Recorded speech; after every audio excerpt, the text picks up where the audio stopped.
non si è usato ayahuasca e non sapevano che Alex aveva usato altre sostanze come cocaina.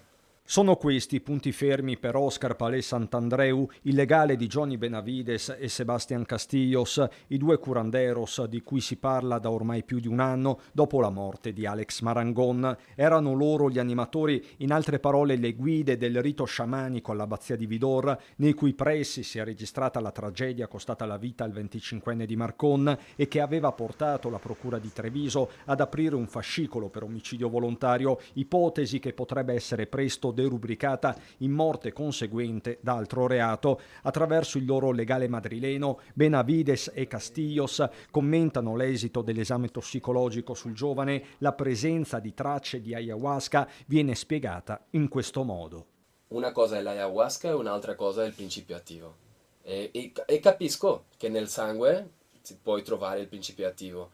Insomma, il DMT, così si chiama il principio attivo, si troverebbe anche in altre piante preparati, compresa la purga somministrata quella maledetta notte a Vidor, i cui ingredienti sono stati elencati dagli stessi curanderos agli inquirenti, perché, conferma l'avvocato, un memoriale scritto è stato depositato. La dichiarazione è stata inviata alla polizia, sì. L'altro aspetto, l'uso della cocaina. Il legale dice che i due curanderos hanno saputo della presenza della sostanza nel corpo di Alex dalla stampa e ne sono rimasti sorpresi. L'uso di cocaina con il DMT è un cocktail Molotov. Un uso ancestrale di piante purgante o questo tipo di cultura di piante usato con cocaina è una linea rossa,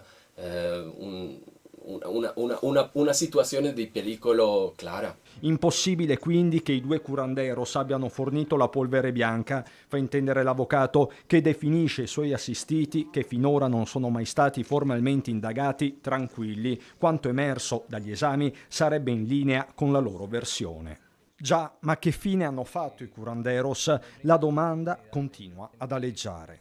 Veramente in questo momento e con tutta sincerità non so dove si trovano.